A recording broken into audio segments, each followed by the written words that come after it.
Find yourself a booth, order up a cold one. This is the Spring Bar.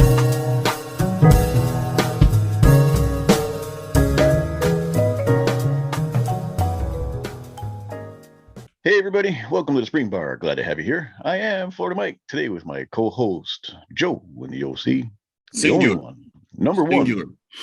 one. Our boy KC is off drilling and killing and doing all sorts of other illing things for his Illing. National Guard service. Illing and fresh. Indeed. The Indeed. Fresh Prince of something. VA. Yeah, there you go. How you doing, Joe? I'm all right, man. I'm all right. It's the end of the school year. We are winding down. I've got a week and a half left, just about. So end of the year concerts, end of the year testing, banquets, etc. All sorts of stuff is going on. Ooh, banquets. I'm going to one tomorrow. Are you really? My daughter has a track banquet that I was invited to go to. So it's dinner and awards. We'll see if she's a recipient of any of those awards. It's always nice. The only issue I've got with a lot of these banquets is at the end, they have a tendency to drag. Like mine go quick. Well, this says 6 to 7:30. It's good that you got end time. End time is We'll good. see. Yeah. So We'll we're see supposed if to they go stick to it. We're supposed to go to I have there's a concert that night that I've got tickets for that I may or may not be able to make it to. So we'll have to play that one by ear. And it may be that I have to go meet Emily and her friends up there rather than drive up there with them. So that could be fun. A punk show? Potential. What's that? A punk show? No, this would be the Sisters of Mercy North American World Tour. First time in 20 years, something like that. Anyway, relatively big deal. She's gonna go see The Cure the next day, and I'm staying home for that. How are you staying home for The Cure, for crying out loud? I'm not that sad inside.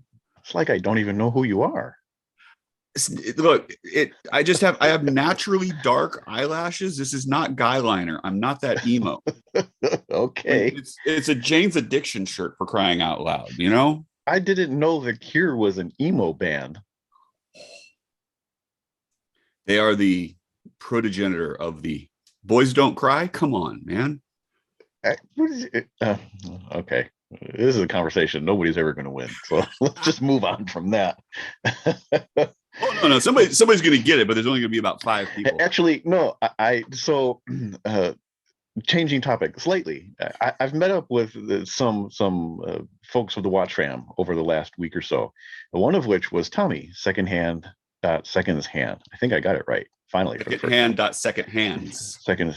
S is at the end. No, seconds hand. Seconds hand. Either way, I met with Tommy. There you go. And he's a big music buff. So Tommy, put in the comments, The Cure, emo band or not? We'll see what he has to say. Met with a couple of the Watch Fam. Had some just one-on-one meets, not really, large meets. Right. Even though the one that Watch Viking and I had was, oh my God, those pictures were disgusting. Quite the spread. How many watches were there? How many did you bust out? Like 40? I had nearly 60 of mine. And he probably brought another 20, give or take, maybe 15, 20. And he walked in the door and he said, "Oh, I thought I brought a lot."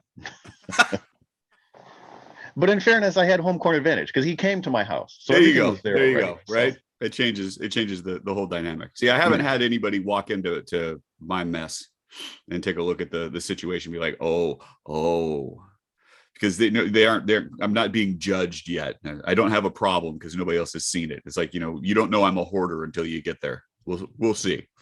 We'll see how that goes.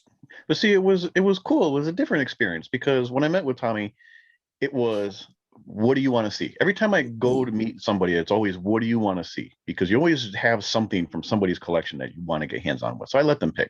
So he said, "I'd like to see this, that, and the other thing. If you can make that happen, great." So I did. I brought whatever he wanted to look at, and he was happy to have hands-on time with it, put him on the wrist, take some pictures. So it was a little different because maybe it was overwhelming, I guess, for somebody who's walking into something like this for the first time, seeing, the collection as a whole. But we went through, we were there for, I think, 7 hours. He was over.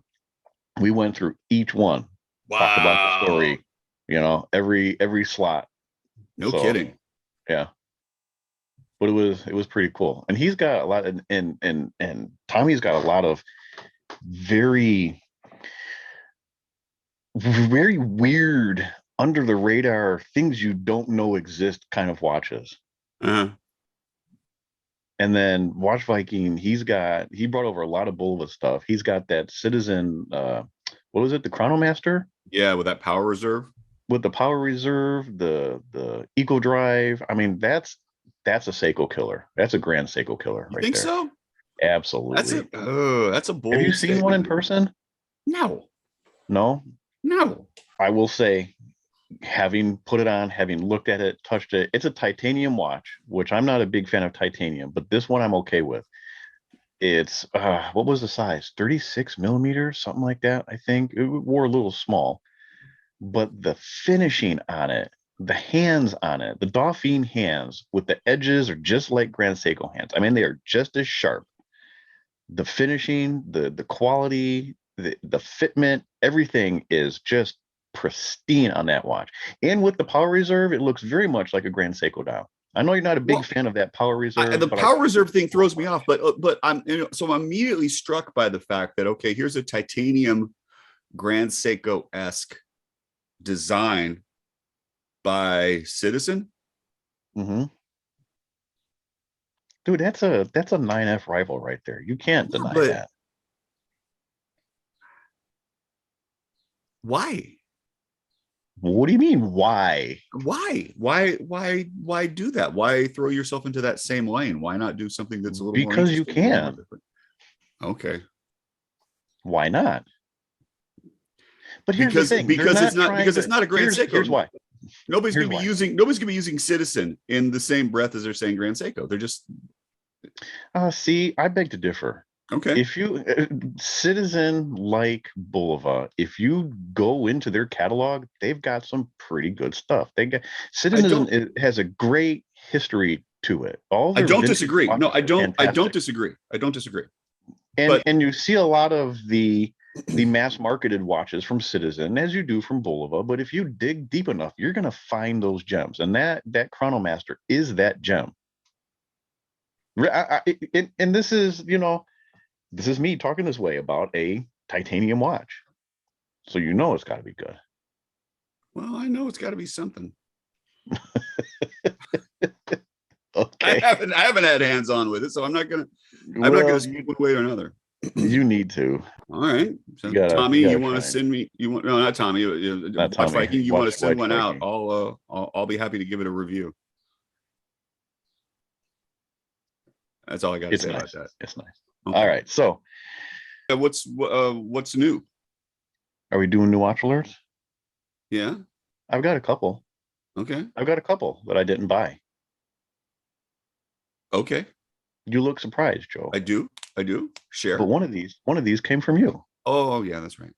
I forgot. So it's been a week, dude. It's been a week. Explain to me what this is, and to the listeners and viewers. What are we looking at here? So that's a Casio G-Shock. Mm-hmm. I don't even remember what the designation is. This is a 5600. Okay. But it's not a DW. 5600. Right? No.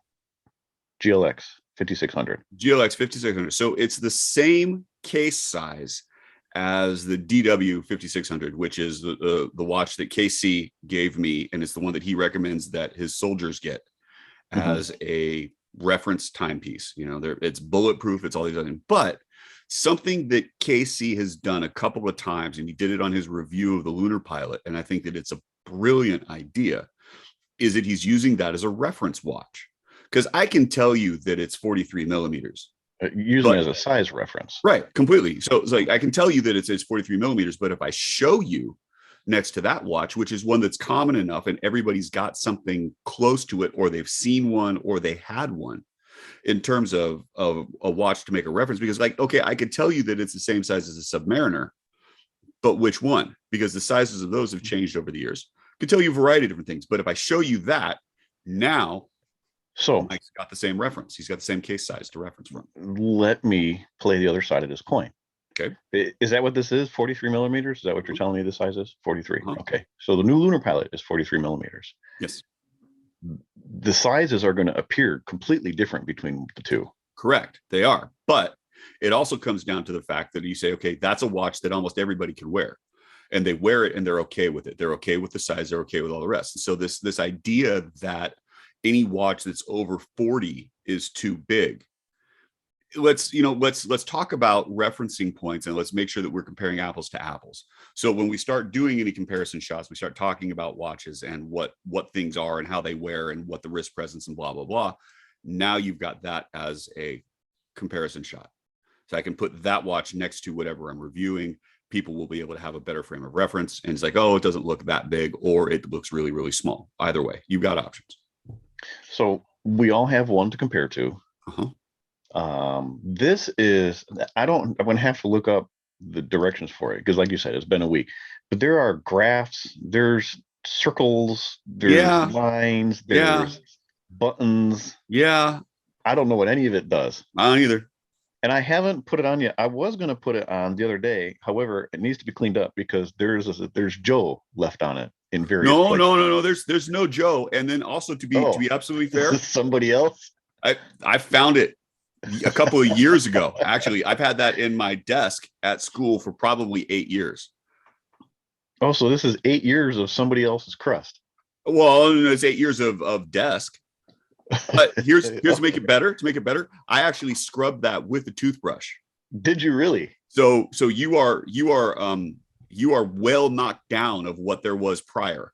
Oh, you're welcome.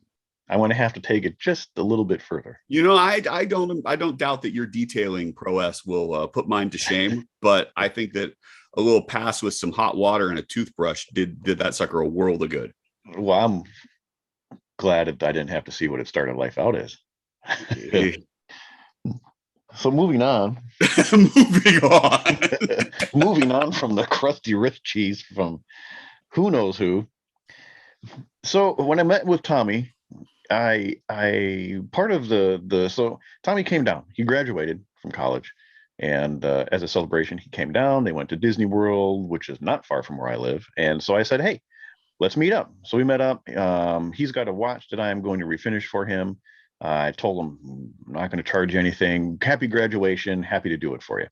So he felt friend of the show prices, right? Had to do something.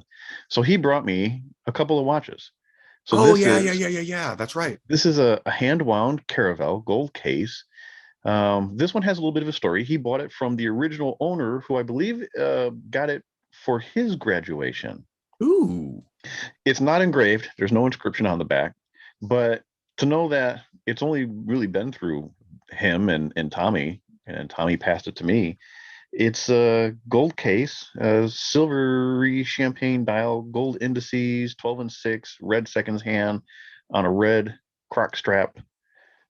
It's a pretty cool piece. It's not bad at all. I enjoy wearing this one. Yeah.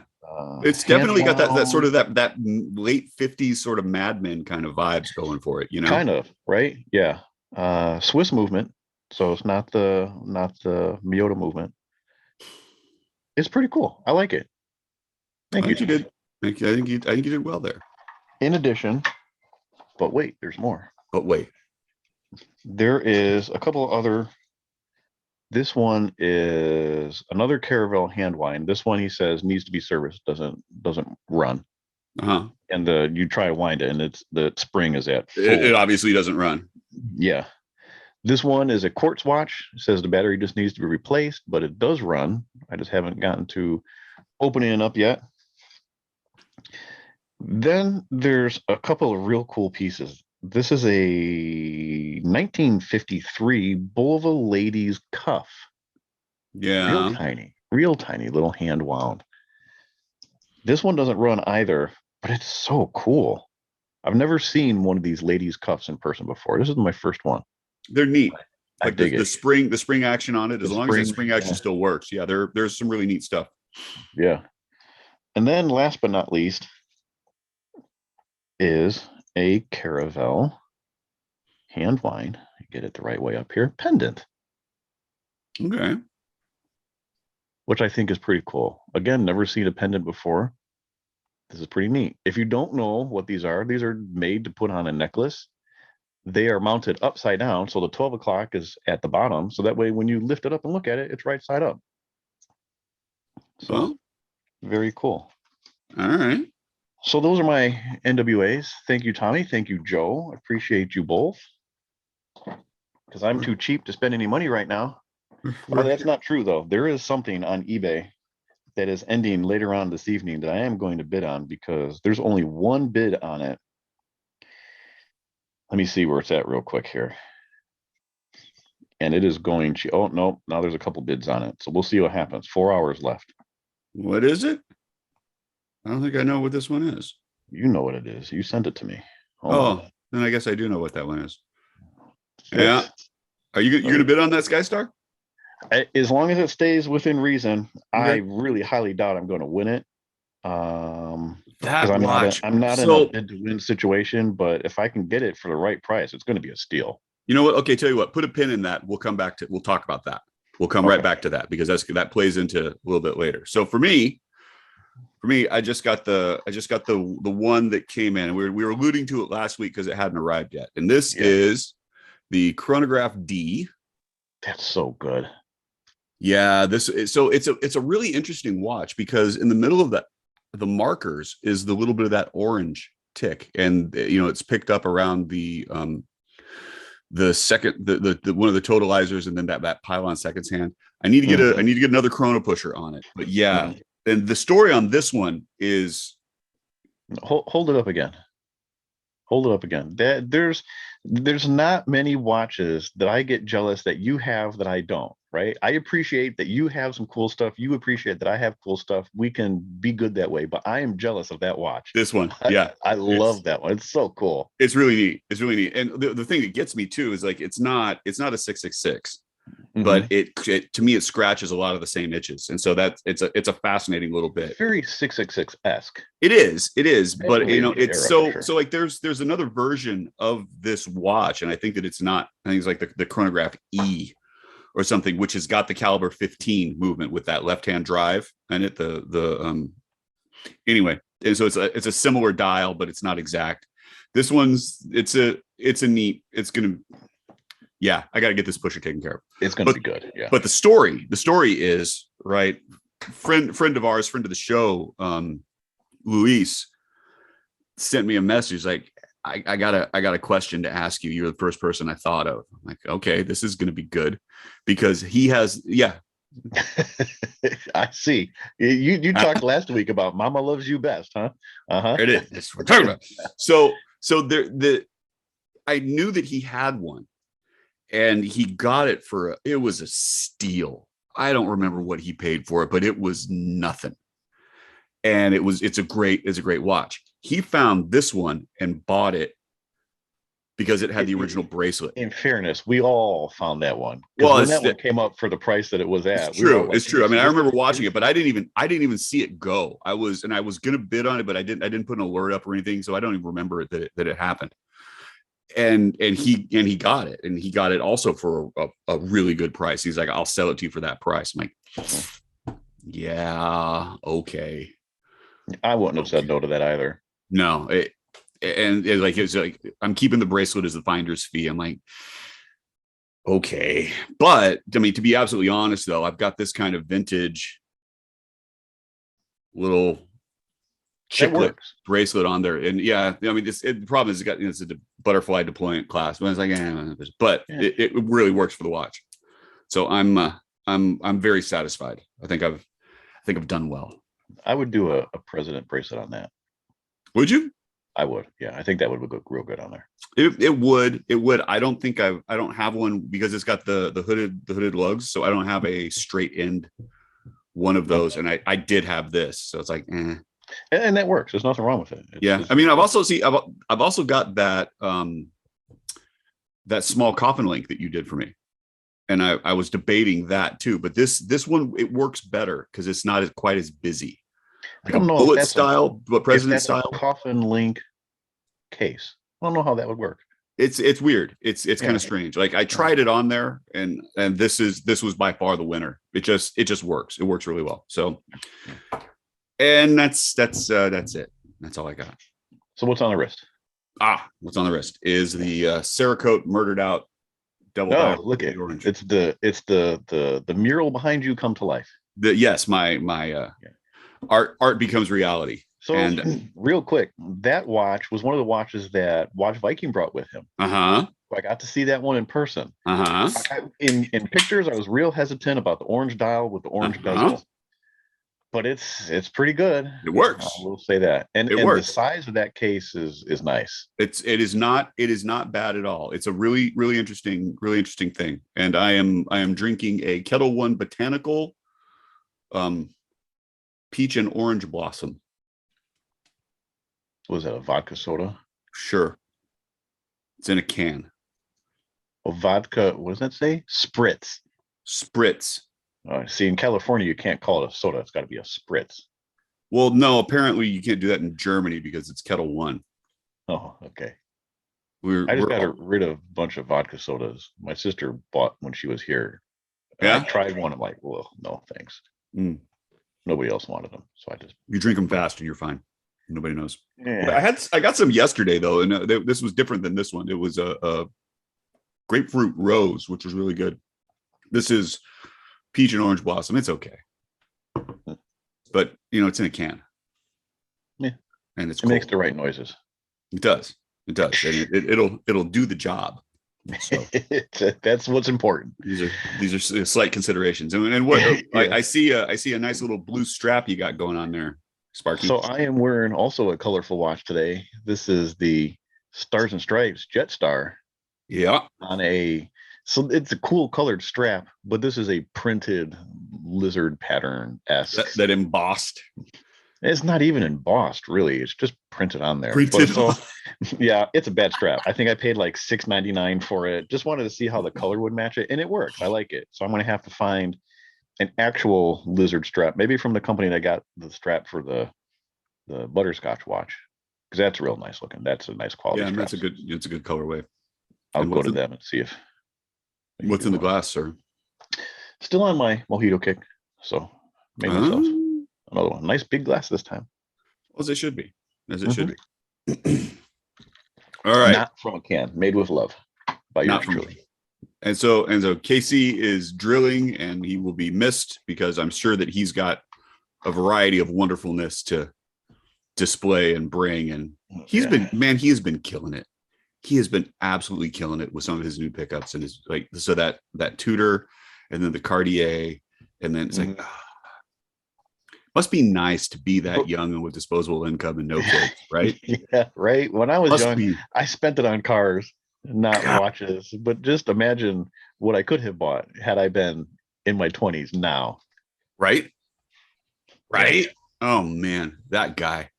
And then there's also like the story that he was telling us is he was planning on bringing his. So I was just gonna say he brought with him some stuff. Yeah, we brought two watches, but he was like he was going to try to check out his military issue Bund watch that apparently started freaking out anytime he put on the backlight, and we determined that maybe it could be a battery end of life. That's what I display. say, because I've seen it happen. You've seen it before. You turn on the light and it sucks all the power and everything freaks out. I have never seen it before because I don't have that many quartz watches. You've never seen that happen before? Yeah, I've seen that. And I said to him, I said, you know what? I wonder, maybe it's just a dead battery. No, Right. it's not. It's a flickering of the display. Okay, well, it's fine. And And then lo what and was it behold, the next day? lo and behold, Well, what did he say? What? well, I'll be. Well, yeah. Well, I'll be. I changed the battery, and guess what? So he was a little bummed because he wanted that to be his main watch that he was going to wear. So now he can wear it. Yep.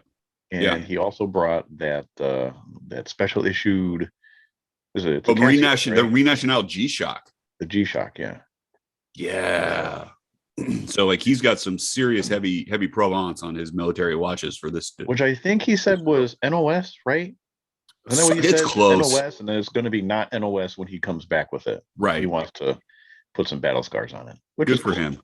Good for it's a G-Shock. It's gonna handle the load, such as it is. So what are So, we Joe, talking about? What are we talking about today? why are we wearing colorful watches today, Joe? Well, the title is Coloring Within the Lines. Yes. So why So don't this you was yeah, where'd it come from? as everybody, well, maybe not everybody, but this morning, all week, Joe were like, "Oh, we got to record. We got to record. We got to record. What are we going to talk about?" I don't know.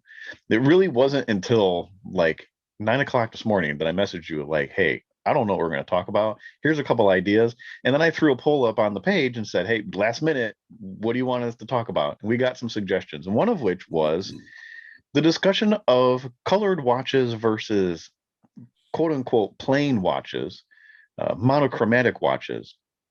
Um, how you purchase watches based on the coloring schemes, to match with outfits and some of the issues that may bring up when dealing with color. Is there too much color on a watch? Is there not enough color? That is what we're exploring today. So as I said, we're going to put a pin in something because you were talking about that Sky Star with the white dial, and it's got that beautiful bezel. Those bezels fade massively, and so that's one of the better ones. I had one. I had a watch. I had a version of that. Yeah, with the orange dial. You had an orange dial Sky Star. Yeah. And you no longer have it. Have you lost your mind? No, didn't work for me. Oh my gosh. It didn't work for me. I know. I had it, and I don't regret it. So what do you do with color? Why do you get color? What are you looking for in colors? All that kind of stuff. And it's an interesting discussion because there are some colors, and let's face it, every watch is colored, whether you like it or not. It's just gonna be a question of contrast, really. But there are some colors that we consider to be dress, and then there are some colors that are considered to be tool or otherwise, right? And so colors that are considered dress: silver, champagne, salmon, black. I think blue is in there these days now. It can be, and this is a part of the interesting discussions because, okay, does blue fit, and how does blue fit? Because, all right, cool, right? There you go. Super Seville, blue sunburst style, gold hands, gold indices, dress watch, not considered massively a colored watch. Same thing with this 300, right? Blue linen dial, silver markers in a square case. Like, all right, great. So you just so hold on. You just told me that sometimes blue fits into that category. Yet you just showed me two blue watches. Yeah, because sometimes it does, right? And these watches would be considered, well, I mean, the Super Seville because of the date complication, but it's, come on, it's a date just. And that is by all markers a dress watch, right? The 300, it's an Accutron. It's an Accutron 218 movement, and it doesn't have a seconds hand. You have no idea that this has got a sweep movement. It's one of the ultimate sleeper watches. I love this watch to death. And, I put it on, and it's a fantastic dress piece as long as I'm not doing black tie because it's blue. It's like, all right, fine. But, then you get into some of the other discussions, like, okay, cool, colors. What are the colors? Well, the orange is supposed to be a diving tool watch because you can see it better underwater. It's not true, but that was the supposition in the 60s, right? Doxo did all the research on that. Bulova had the same thing. Everybody had a version of it's orange supposed watch. to be one of the last few wavelengths of colors that you can see the further down into the darkness you go, things like that. Yeah, but white actually works better. Just does. So it's like, okay, fine, you can see it better, whatever. Yeah. But you get into the colored dials have become sort of a tool watch staple almost, right? And like I'm taking a look, and we'll throw some pictures up. Most of the colored dials I've got are all dive watches. I mean, it's like, it's nasty. Like, well, even see, now that even going into something like this, right? That throws an interesting twist because the watches of color that I have are not all dive watches. You get dive watches tend to be colorful, Right. But a lot of the stuff that I have that's colorful is not in that dive category. You've got the 70s, you've got that funky, that whole Jetstar collection, which is colored dials as well. Mhm. But those are, I don't think that they are formal pieces, because if you look at, No, I wouldn't say they're formal. I think if you want to talk Jetstars and the colors, so in the UFO cases like this, yeah, the Merlot dial I think is probably the most formal colorway of all those. That deep maroon, purple kind of tone to it. and then the Stainless numerals as case. well. Yeah, well, the indices got the strip. Oh, of yeah, logo that's right. It's well. the Accutron that has those, right? Yeah. Yeah, but the rest of them, they're very out there. They're very loud. They make a statement. I wouldn't try and dress them up. Are you hearing the music in the background? No. Okay. Are we dancing? What's going on? No, there's music in the background. There's a movie on in the living room. You say so. Okay. I was just addressing the pause and the bewildered look you had on your face, which I should know is a normal thing for you, I guess. Some people have resting bitch face. I have resting bewildered face. It's how it goes. It's a different RBS. You get used to it. So, I guess. At the basic level, can a watch have too much color? So you got like those Elaine Silverstone stuff with the different color, the graphic dials and some of the other things. A lot of the use of color as it started in the 60s was information, like those Mito rainbow dive calculators and with the graphic on the dial, so that you can have some idea of how not to die as you're coming up from the depths. And it's that kind of thing, you got a little bit like this, even the same thing going on with this Chrono D, right, with the different little kickers are right around the, it's like, okay, it's functional. It's a functional little pop of color that goes into the watch. And it was just a way for you to have a quick visual reference of what goes on. But then as you start to get into the late 60s, coming in through some of the psychedelic eras, it's like, all right, what else can we do? How crazy can we make a watch? What else can we do with that? And I also think a little bit about the semi-precious stone dials for some of the Rolex watches, right? Tiger's Eye, lapis has been common. Some of the onyx dials, that kind of thing. Some of the jade or malachite dials too, that you just got this weird striation of colors. It's like, okay, maybe we need to reproduce that in some other form or some other colors. And then also like the Stella dials for the Rolexes as well. I don't know. Like the use of color as just a visual pop. And that was really the whole thing for Swatch too, right? That this will be your second watch, so let's make it look weird. Maybe. I don't know. So, I mean, is there such a thing as too much color? Well, maybe. It I think depends on the colors used. There are some watches. Now, I am a fan of color. I love color, and I will search out watches that have color. I mean, look at our logo, for crying out loud. Yeah, I know, right? It has to be the right color combinations. There are some watches out there. It's just like they threw the crayon box at it, and everything is a different color. The hour markers would be a different color. The minute track is a different color. The hands are a different color. The bezel is a different color. The dial is a different color. And that's, I think, too much. If it follows a good color scheme, that's one thing. Throwing the crayon box at it is another. So say it again. The what box? Crayon box.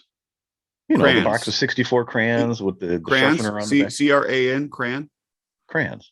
Crayon box. Cranberry crayon. Crayons.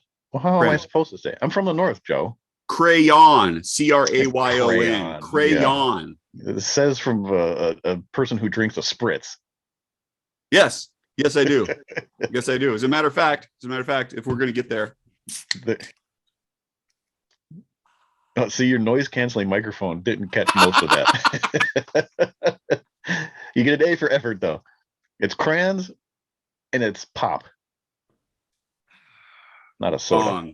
wrong. It's Pop. crayons and Coke, and that's all I'm going to say. So here's a question, because it's like as soon as you brought this up, I'm thinking of the G-Shocks. I'm thinking of like the 2100 series. So we've got the Lady G, you've got that white version of it. I've got the sort of the pink, and it's sort of a dusty rose, if you like.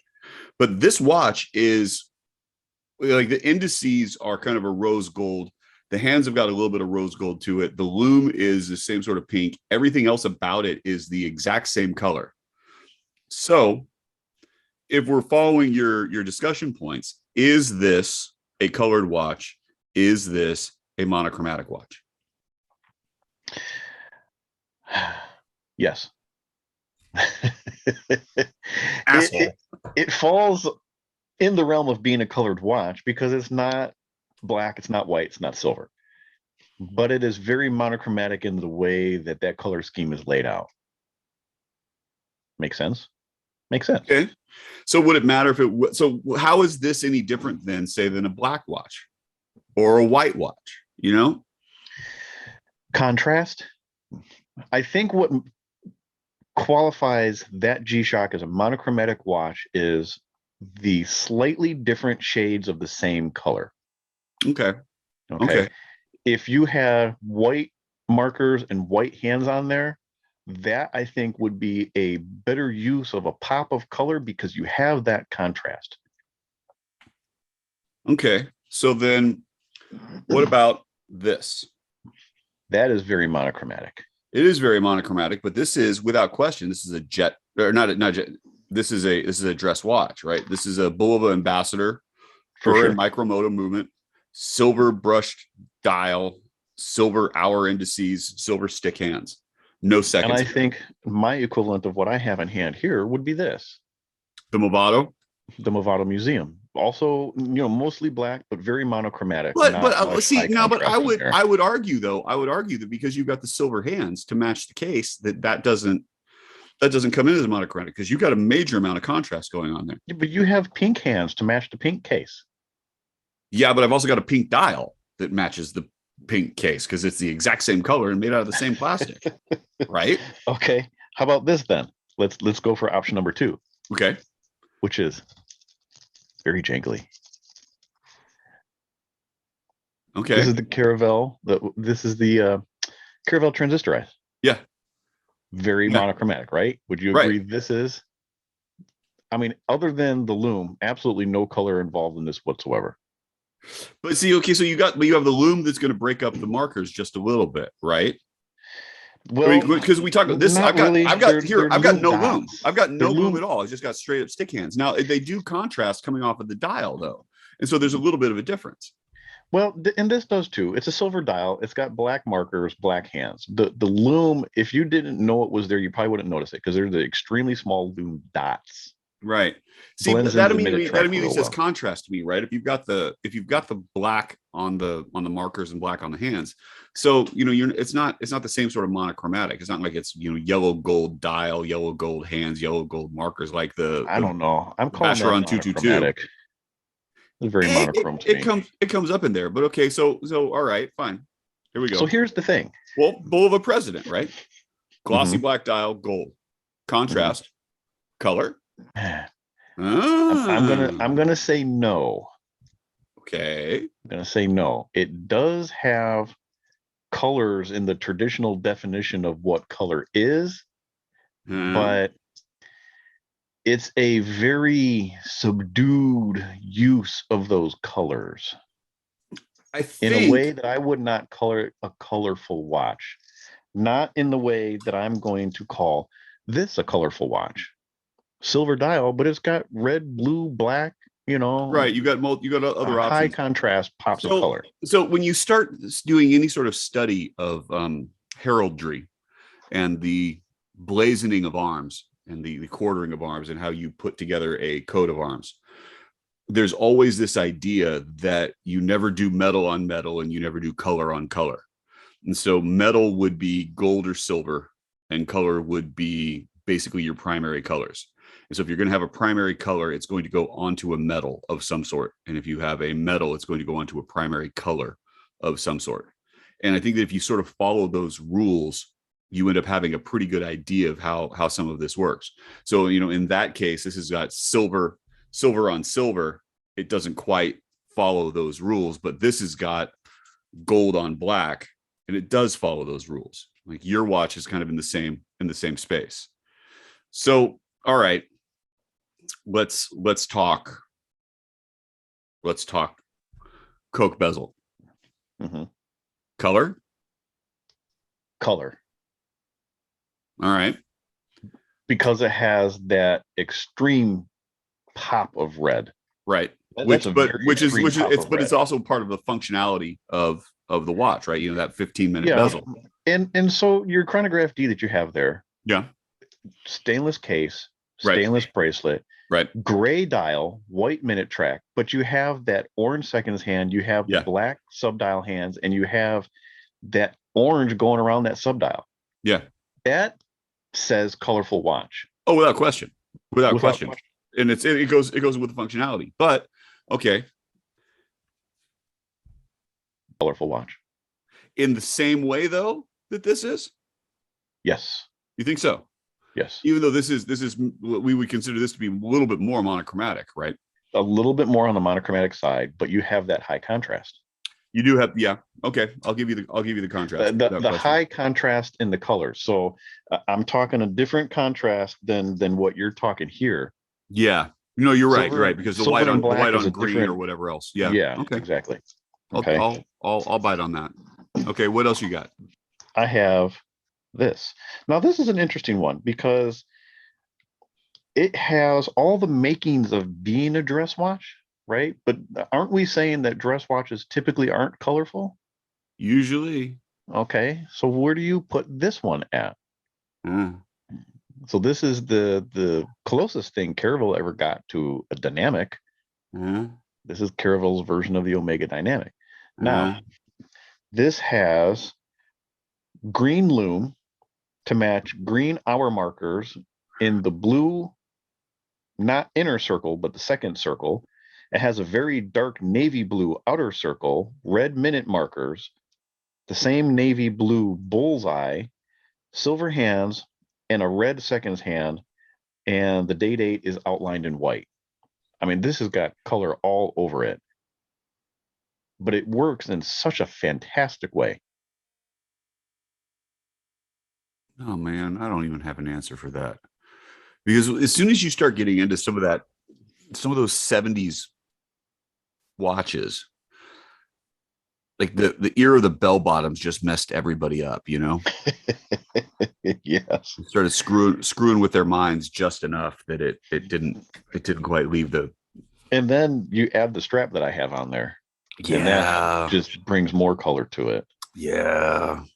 So I mean, that's not even getting into the whole idea of straps, because that's the whole NATO argument, that as you get away from the gray NATO and you're into the strap will change a watch entirely, but that's a whole episode really that we've done before. We have. No, you're right. So I don't have it with me, but talking gold cases for a second. Yeah. Okay. Would you put bright poppy colors on a gold case watch? Typically, first answer that comes to your mind, yes or no? Depends on the colors. If it's warm colors, yeah, sure. Orange, red, yellow. So you're okay with orange on a gold case watch? Depends. In concept, it doesn't bother me. In execution, it's probably going to bug the crap out of me. So I don't have it on hand. We'll put a picture up of it. I'm talking the butterscotch watch. Yeah, I know you are. Because that watch has so many colors that should not go well together. And depending on how you look at the watch, it really doesn't. But the fact that that color scheme is so left field, it works. Yeah. Orange, black, white, gold. It has everything that should not go together. The thing that's funny is like you start taking a look at color theory, colors that blend together, colors that match well, and where they are as opposites on the color wheel, and contrasting and complementary colors. And so you try to stay away from things that are all within the same palette. So you aren't going to find pink, red, purple together well. Just kind of in general. Although there are specific examples of that work massively well. I'm thinking of like the AP Black Panther watch, which has got just a riot of colors, but the composition of that dial and the execution of that dial is really, really well done. It gets to be kind of strange. The blues always seem to play really well together. So I don't know. Here's another thing that'll blow your mind, right? Gold watches typically are considered dress watches. Right. Agreed? Colorful watches typically are not considered dress watches. Agreed? Right. Okay. This I would absolutely wear in a nice outfit, dressed up to go somewhere. It's going to depend on the outfit. So let's talk outfits. Okay, let's talk outfits. Watches and outfits. Now, so do you buy a watch based upon your typical wardrobe? No, never. No? No. Okay. Not in the slightest. I have never purchased a watch for an outfit. I've never purchased a watch for a specific suit that I would wear. I've never purchased a watch specifically to wear with my tux when I do concert stuff. Nothing along those lines ever. Okay. So in the morning, when you're getting ready, what comes first, the outfit or the watch? Oh, the watch. The watch comes first. Okay. So you build your outfit around the watch. Usually. But again, like the watches that I've got, the only real consideration that I have is like, okay, what colors are primary on it, and then what shoes am I wearing? And considering that I wear a lot of athletic shoes, it doesn't really matter that much. Although I will typically not, if I don't, it has to do with if it's a black dial or not. Black dial or black something on the watch. Then if I don't have on any black, then so that's about it.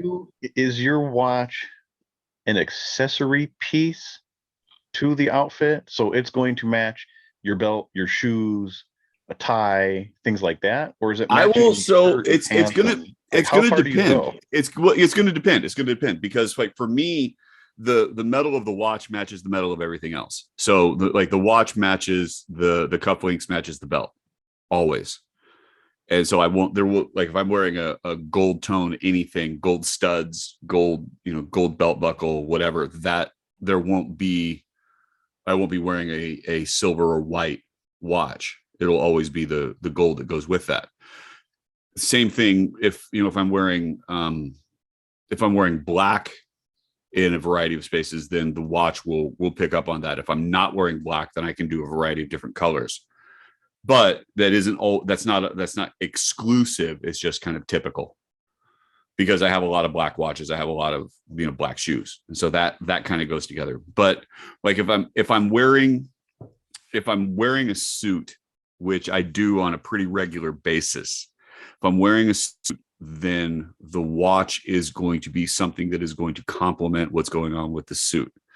Usually though, because of what I do and how I do it, I wear school colors a whole lot, and my school colors are blue, black, and white because we have 3 because we're that special, which gives me I don't make up the rules, and I don't understand why. It's just how it works.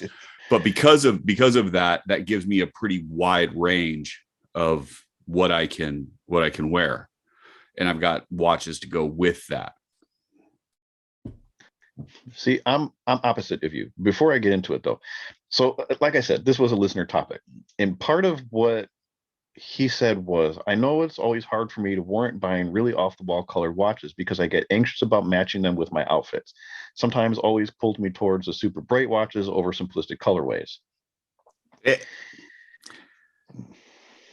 Here's the thing. I don't buy watches, but yeah, I don't buy watches because they're going to match any particular outfit. I don't buy watches based on anything that I wear in any sort of way. I don't even try to match my outfit to my watch because I think a lot of the colorways that I have are so off the wall left field colorway watches that I would end up looking very strange if I tried to match an Well, outfit to a colorway on a watch. the But other the thing thing, is, and here, hold on. This is the weird part because I am not a person that likes attention, but I will wear a watch that is so bright and so loud that I guess that's just my way of speaking out in my outfit, if you will. it's kind of, it sort of becomes a question of like, if what is the watch to you sartorially? Is the watch an accessory, or is the watch something else? I would And say most of mine are statement pieces. I tend to agree. Like the watch itself is going to be so, like, I would rather that you ask me about it. You should, there's a question that could be had than talk about the watch, because the watch doesn't necessarily, my outfit doesn't necessarily go with that, but I typically build what I wear kind of around that. Like I have what, 6, 7 orange dials, something like that. Hmm. I think that's about right. You tell me. I don't know anymore. I I've don't. lost count now. I got a bunch. I got a bunch, and it's like, okay, who wears orange? Not a lot of people. I think I have one orange shirt, and I've got nothing else. So for me, the orange watch is definitely a statement kind of watch. It's a statement Mhm. piece. It's a watch that I'm putting on. It's like, okay, look at this. It draws attention. But it's the same thing with almost any of the other colored dive watches that I've got. Yeah. And it's like, okay, well, what, if I'm wearing this watch, blue dial, yellow bit on the bezel, it's the Bull of the Devil Diver with the Ukraine colors. Like, okay, if I'm wearing this watch, well, what do I wear with it? Like just about anything works pretty well. That's a pretty, dare I say, plain t-shirt and jeans kind of watch right there. It is, but like I could throw a suit on with this and it would work out pretty well. It needs to be a blue suit, but sure, like that'll go. The thing that's a little bit funnier is, so this Bull of a Snorkel with the red dial and the white 15-minute counter on the bezel. It's like, well, what do I wear with that? It's like, I don't have a whole lot of red, but this watch goes with a bunch of things because it's a darker red. It's a little more subdued red, so I can wear that with more muted colors, and it comes out pretty good. The thing that's really funny is, so this Bull of a Snorkel, the green with the white 15-minute bezel, this watch is this is the one I get the most, oh, nice watch, from people that have no idea. Like because they see it's a different bit of color. The green pops. And it's like, okay, cool. If I've got green shoes, I'll wear that with, and it's not like they're green alligator. It's green Adidas. So here's a weird question. Does your strap have to match your belt? Always. Yeah. Always, unless I'm wearing a braided belt. But if it's leather, yeah. And if it's a metal, if it's a bracelet, the buckle and the case have to match. Well, yeah. I will never wear, so I don't wear a gold watch with a silver belt buckle, ever. Oh, I see what you're saying. Really? Ever. And I won't wear either. It won't be a brown strap with a black leather belt, or vice versa. Interesting. So I get around that by wearing, I have a gray belt. So I can. Fair enough. The only time I match anything is if I'm dressing up, going out. I'll put a lot more effort into, okay, does this go with this outfit? Beyond that, not so much. See, I do the tuxedo thing regularly, and I've gotten away from wearing studs. I used to have the tuxedo shirt, and I had a whole bunch of studs. So the studs had to match the metal of the watch. And I've stepped away from that, and I'm just wearing like a regular dress shirt. I'm not even doing cufflinks anymore, and I used to do that on a regular basis. And then it'd be okay. So the cufflinks have to match the stud, which then has to match the metal of the watch, because I don't do a belt with a tux, because I wear a vest, and so I have suspenders and blah, blah, blah. But then as soon as you get into the fact, okay, I'm wearing a tux, well, that sets up a different level of dress watch. Technically, it should be a pocket watch. Realistically, it should be no watch at all. However, I think with a tux, that is the perfect opportunity to wear a wacky watch, because a tux is so formal that the only expression of yourself that you can have is the watch that you wear. So if I was going to wear a tux, that's I would completely probably contrary. go for a crazy looking watch. Completely contrary to the ethos and the idea of the tuxedo, because that's why it works. Well, yeah, contrast. Yeah. That's why it works. I usually if I'm whatever watch I'm wearing when I've got my tux on is because I need to be able to tell the time, and I need to be able to tell the time specifically and quickly.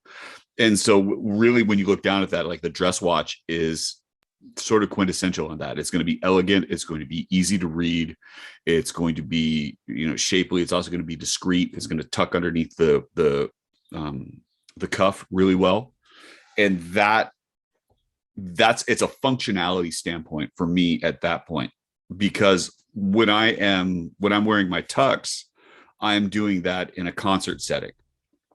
I don't want you to be looking at me. I need to blend in with everybody else. I need to blend in with the background, because it's a music setting. If you are paying attention to what I look like, you are not focused on the right thing. My appearance has no bearing on what the music sounds like. And it's sort of an installation. It's like, I want people to be able to ignore the ensemble and just be able to focus on what it sounds like. That's the goal.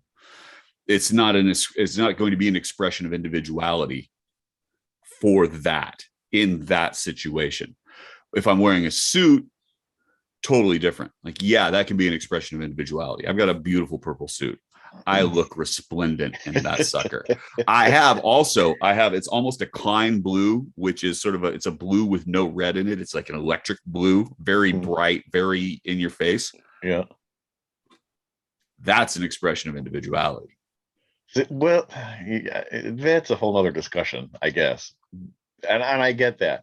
But see, for me, it's a little backwards. Like, if I'm wearing a suit, if I'm wearing just a nice shirt, tie, slacks, I'm more on the has to be a nice dress watch, monochromatic look, very classic. But if I'm wearing a tux, I've got no problem wearing my parking meter underneath that. No kidding, really? I have no problem with it whatsoever. Oh, that is so funny. I feel like a tux is so formal that the only real expression that you have is the accessories that you wear with it. You're right. You're right to a certain extent. But when you're talking about the level of formality of your dress, and it's the tuxedo is considered evening wear. It's a 6 p.m. or later thing, and it's a dinner formal dress. The only thing that's above the tuxedo in terms of formality would be either military uniform or white tie. White tie is no watch. Maybe a pocket watch, probably not. And the whole point behind that is at white tie, you wear no timepiece, because you should not be paying attention to the time, because you are above and beyond that for a white tie event. But we're talking about this is the same sort of event that the lady you are with is wearing a strapless gown with a tiara and, over the elbow gloves, preferably some kind of glass slipper. Right? I guess, I suppose. I understand what you're saying, but you're telling this to watch guys. We're wearing something.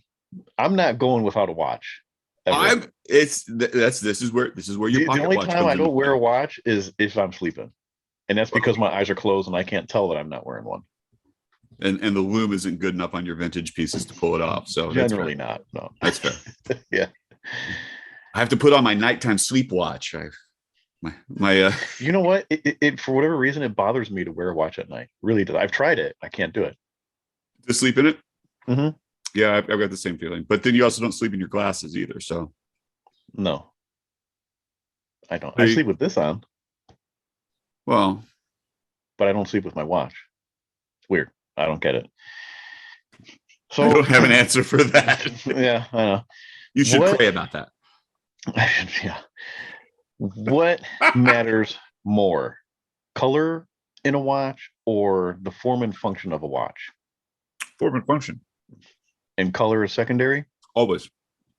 Really? If you can't tell the time, what's the point? If the watch doesn't do what it's supposed to, why you got it? What's Because Like, what so- if it's supposed to be a statement piece?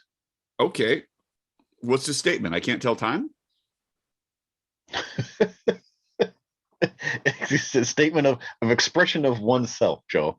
Okay, but I can do that and still be able to tell the time.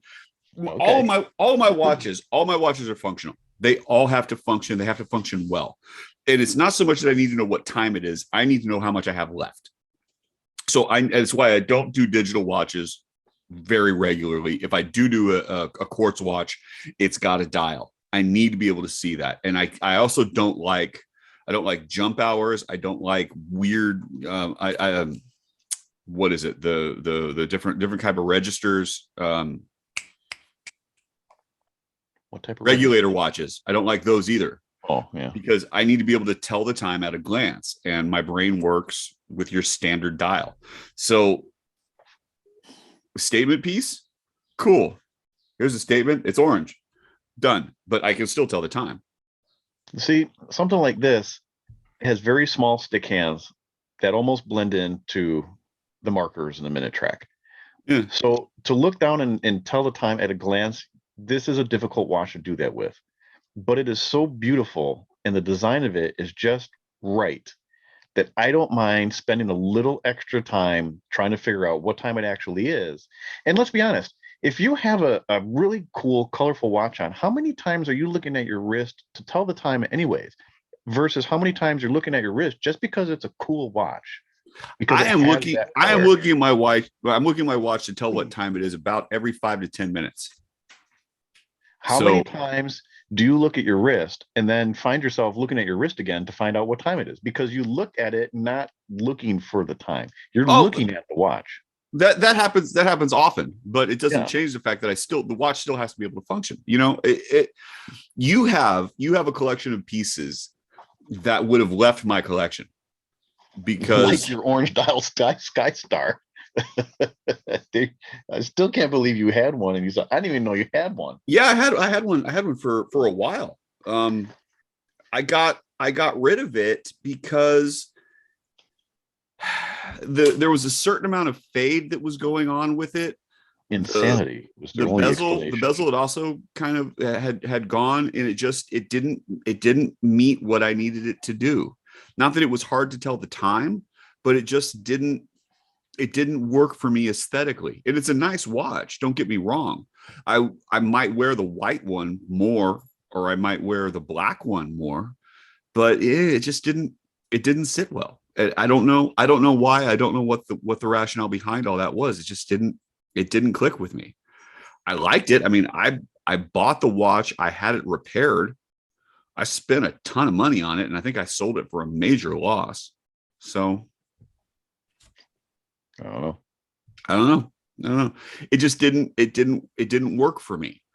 The watches that you've got, when you're talking about colorful dials and you're talking about this, is like there's a level of lack of functionality in some of those. Like if I have to look twice to be able to tell the time, and then that means I'm looking like 3 times because I enjoy the watch, I'm not wearing that watch that much because it doesn't meet what I need the watch to do.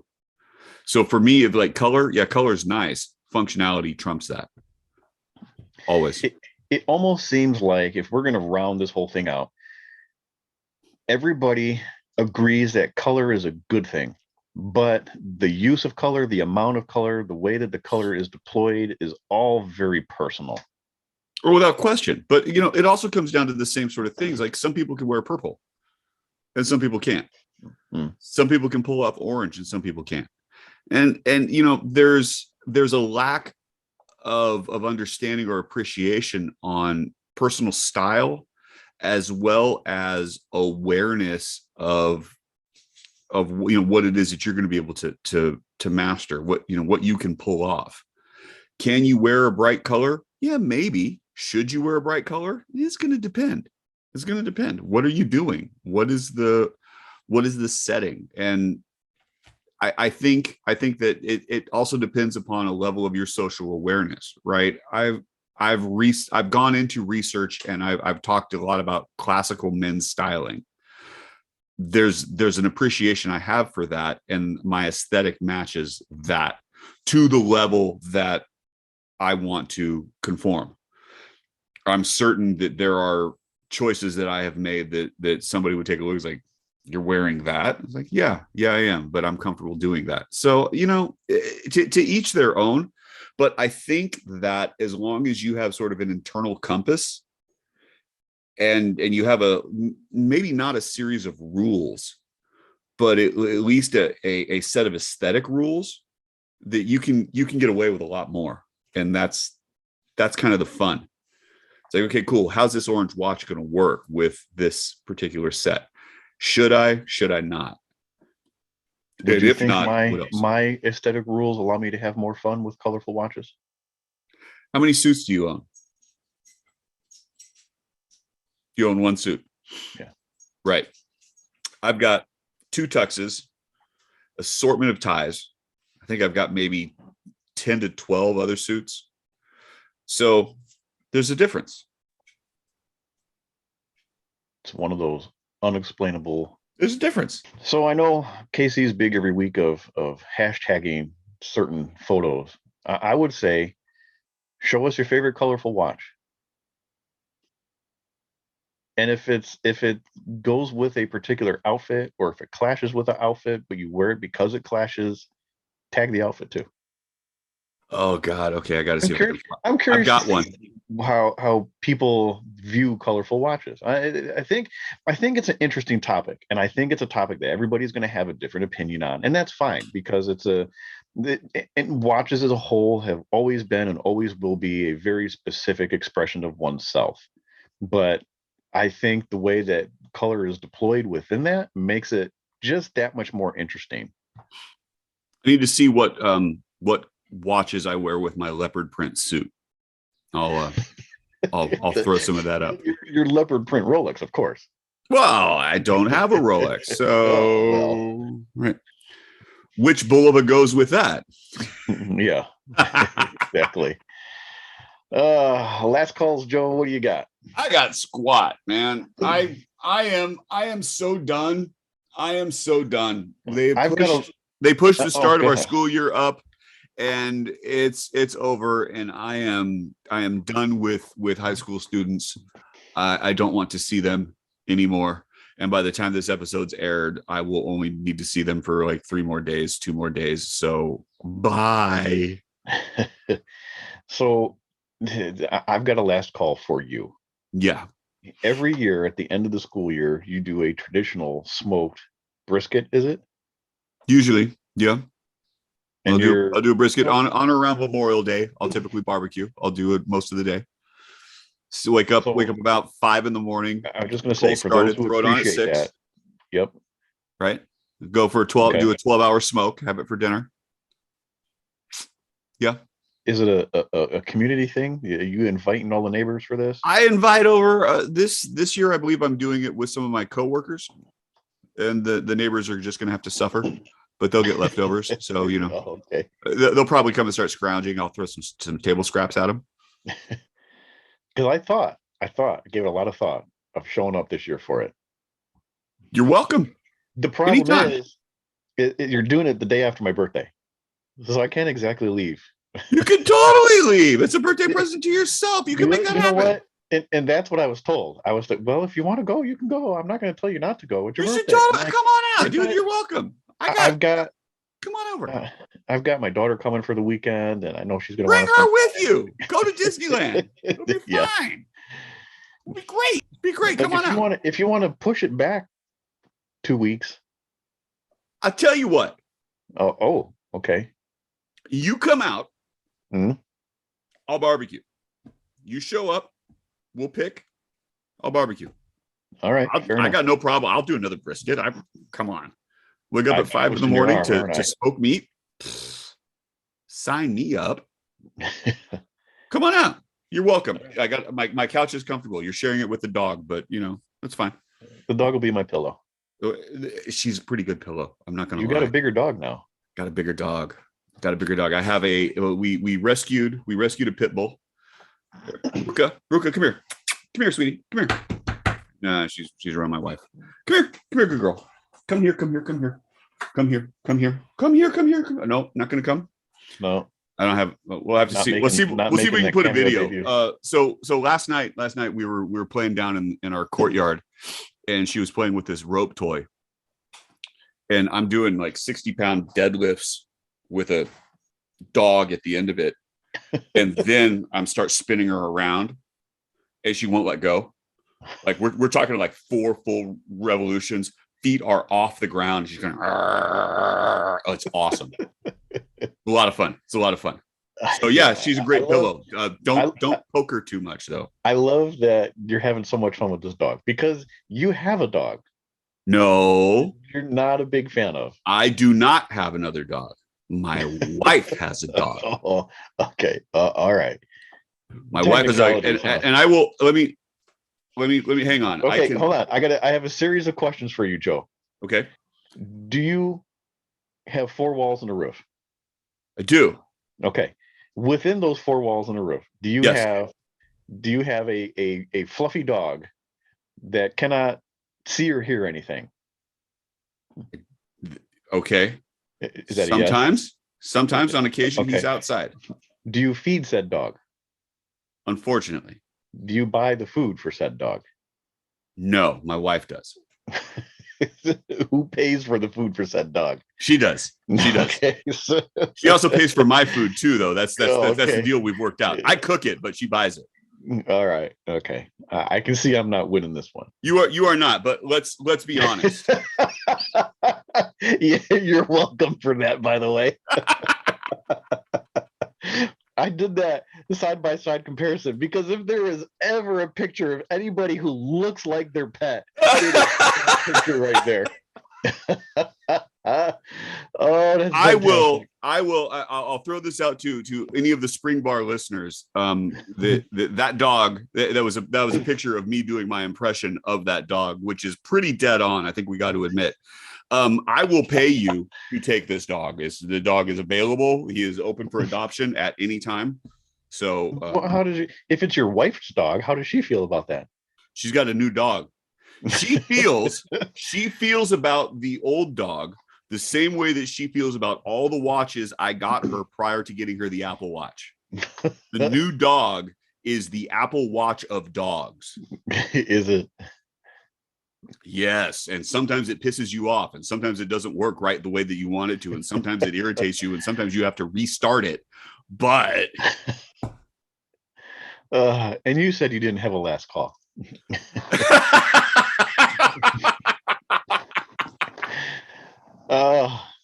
So I, Joe, have started running. running that have started I think running. that may be a bit much, and I think you've gone too far. I have started running. Because you go on routine walks and you go I do. several miles when you do these walks. I do. And I have talked for a while about trying to get healthy and lose weight and get back in shape and things like that. And I thought, walking is easy. I used to do it years and years and years ago, go for walks for, 3 or 4 miles. For whatever reason, I've decided to take it to the extreme and I started running. Went out, bought running shoes and everything. Ooh. Yeah. Wow. My legs aren't thanking me. No. I can tell you that much. Yes. I've only really been at it for about a week or so. And And it's not horrible. It's not horrible. it's not horrible. Running is one of those things though, like it's so good when you stop.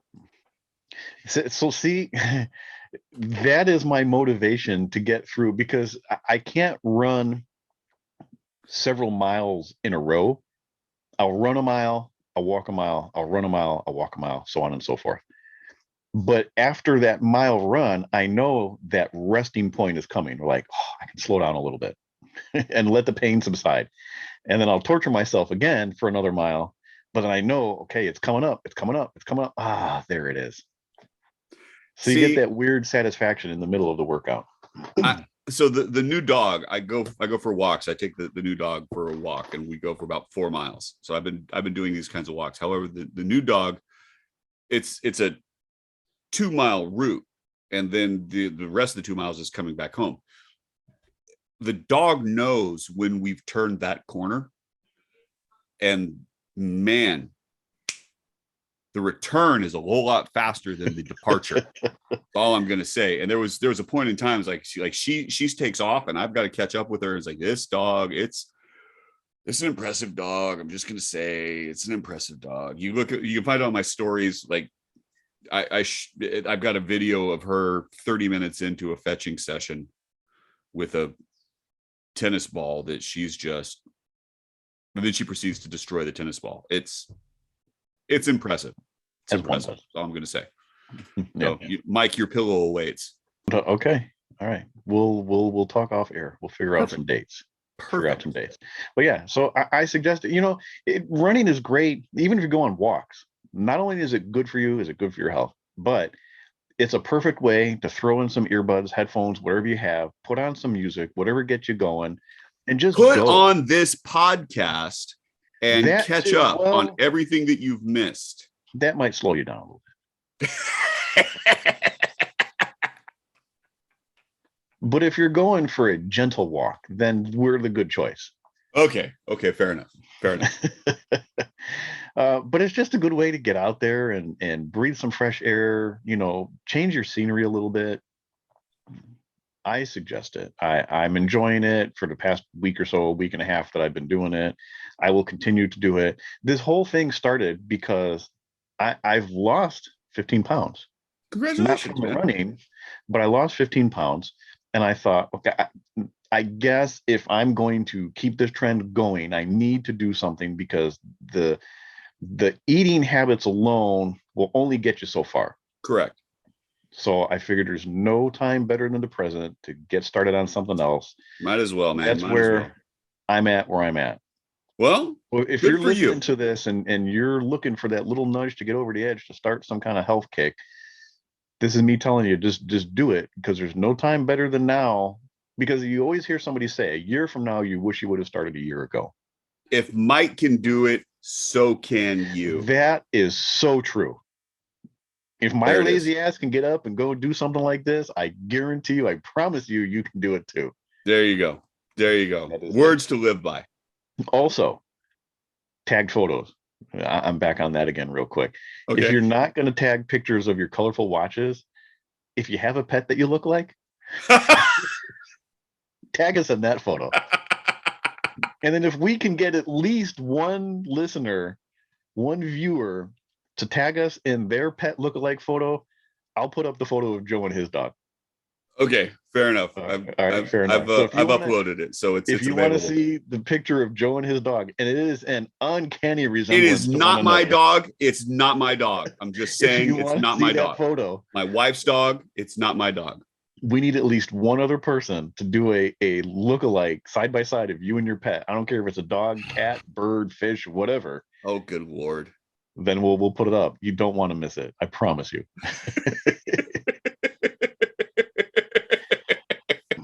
So, Mike, how can they reach us? So, Joe, this evening, you and I make up the Spring Bar Podcast. You can find us on Instagram at the Spring Bar Podcast. You can email us, thespringbarpodcast@gmail.com. On a personal level, I am who? 120 clicks. That's who. All spelled out. One long word. 120 clicks. Joe. I am Watch Taylor Youth. I do not look like my wife's dog. At YouTube and whatever else you want to go. And we would appreciate hashtagging the Spring Bar Podcast, all of your colorful watch shots, all of your I don't look like my wife's dog pictures, all of those. Please share and tag us in all of that. And we wish our co-host Casey a speedy return and a safe return, and keeping all of his digits, because he will be playing with explosives. Yeah, he likes that sort of thing, though. He He always does. comes back with good stories. He does. Yeah, He does. He broke his phone. he broke. Yeah, that was an explosive situation. He got blowed up. So let's hope his watches hold out. It's a G-Shock. He should be okay, right? He should be okay. Yeah, yeah. Also, don't forget we are still Bulova Citizen affiliates, which means you can go to our bio. The link in our bio has links In our to bio. all those company websites. If you're going to purchase anything online, feel free to use our links. It does benefit the show a little bit, kind of helps us out, keeps us in business. Anything else, Joe? No. That's it. All right. Until those look-alike photos start rolling in. Cheers. Cheers.